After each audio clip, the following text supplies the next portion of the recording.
भाई क्या दिन है, what a day for India. Italian PM भी इंडिया में।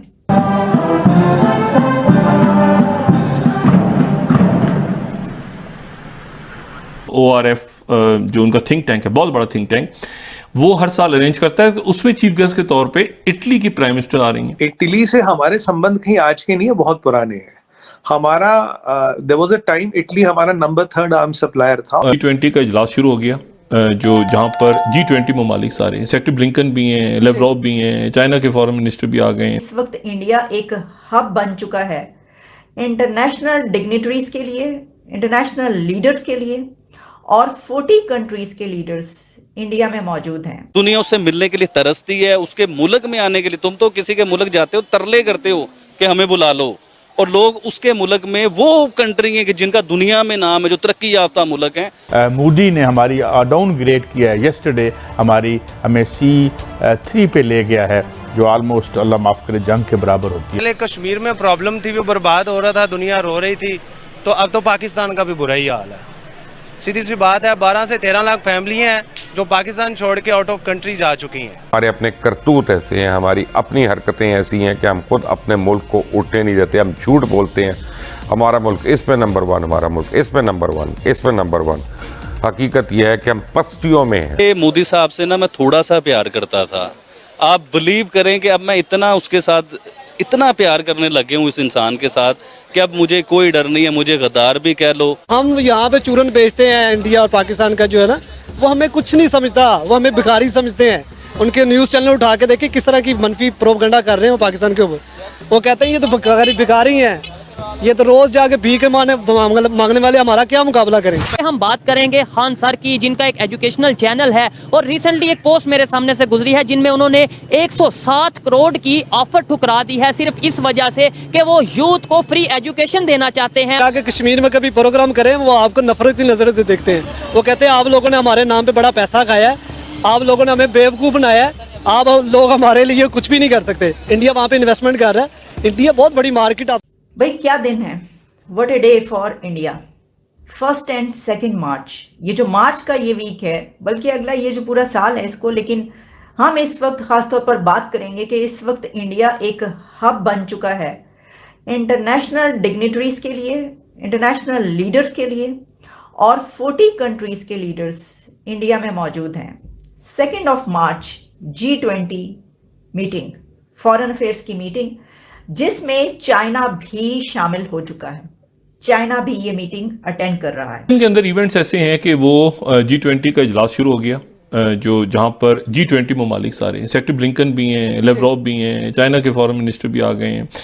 जापान से सिर्फ देखना है कि उनके डिप्टी फॉरेन मिनिस्टर आ रहे हैं या फॉरेन मिनिस्टर खुद आएंगे। लेकिन जापान का इसलिए इंटरेस्टिंग है कि वो क्वाड का इजलास हो रहा है, क्वाड का इजलास तो होना है, लेकिन क्वाड का इजलास होना है ये 2 दिन G20 की फॉरेन मिनिस्टर्स की समिट, और इंडिया की पूरी कोशिश है, लेकिन कुछ नहीं होगा कि, लेकिन पूरी कोशिश है कि यूक्रेन ना आए बीच में, क्योंकि यूक्रेन एक जो बाकी इश्यूज हैं सारे, वो उन पे यूक्रेन हावी आ जाता है।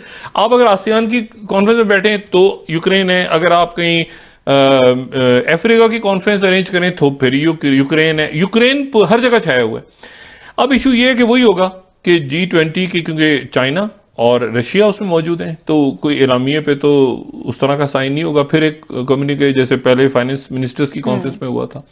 लेकिन इस दौरान जो है ये भी इंपॉर्टेंट बात है कि इसके बाद क्वाड का इजलास हो रहा है, और वहां पर चाइना और रशिया के फॉरेन मिनिस्टर्स मौजूद हैं। तो इंडिया ये अब मतलब एक, मुझे नहीं एग्जैक्ट पता कि वहां पे क्या माहौल, लेकिन वो फौरन बाद जो क्वाड का इजलास होगा सेक्रेटरी ब्लिंकन, यानी 2 रोज के बाद, तो उसमें एक अनइजी सा एनवायरनमेंट तो वहां पे यकीनन होगा कि भाई ये हम सारे मीटिंग में बैठे हैं और 2 दिन बाद ये एक ऐसा इजलास हो रहा है जो हमारे खिलाफ हो रहा है। एनीवे, तो वो इंपॉर्टेंट इवेंट्स हैं।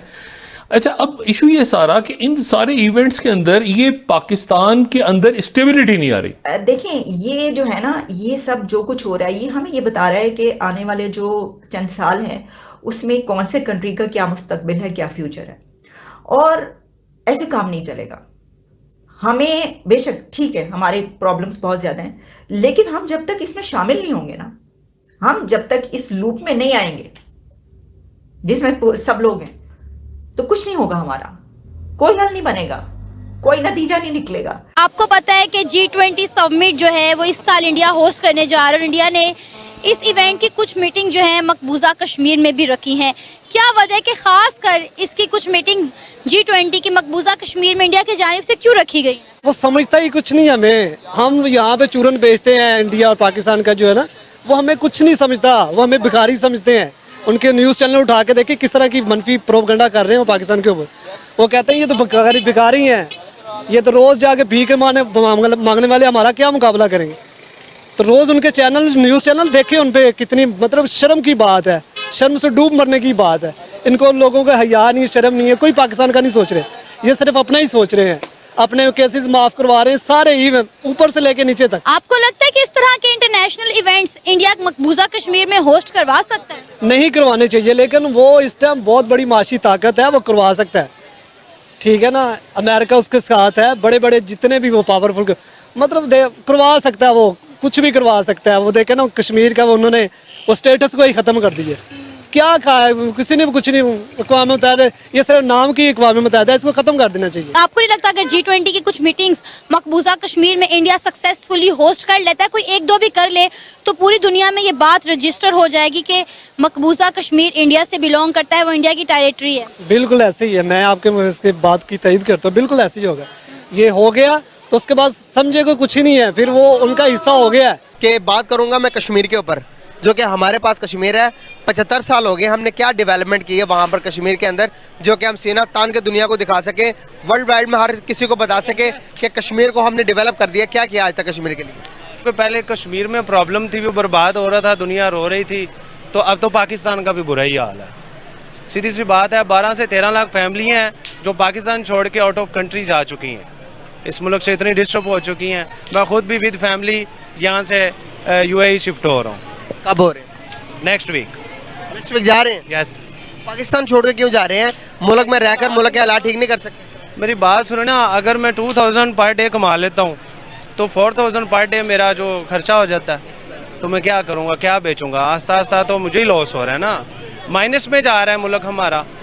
डॉलर भी बढ़ रहा है, दिरहम भी बढ़ रहा है, तो हर चीज़। अब देखें, ये जो वैगनर गाड़ी है, अब इसका वो 20 लाख की मैंने ली थी, अब वो 33 लाख की हो गई, पता ही नहीं चला। 13 लाख रुपया।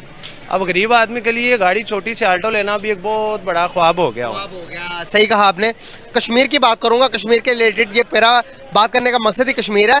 कश्मीर के रिलेटेड बात करूंगा। कश्मीर के अंदर हमने कश्मीर बनेगा पाकिस्तान के नारे के अलावा कश्मीर के लिए क्या किया आज तक?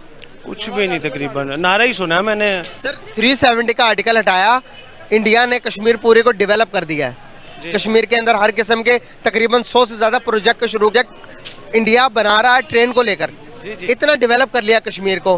कश्मीरी क्या वहाँ वो वाला कश्मीर छोड़कर हमारे पास आना चाहेंगे आज के टाइम में? नहीं, देखिए मुझे तो समझ नहीं आती, हमारे मुल्क में मुझे लगता है कुछ भी नहीं है।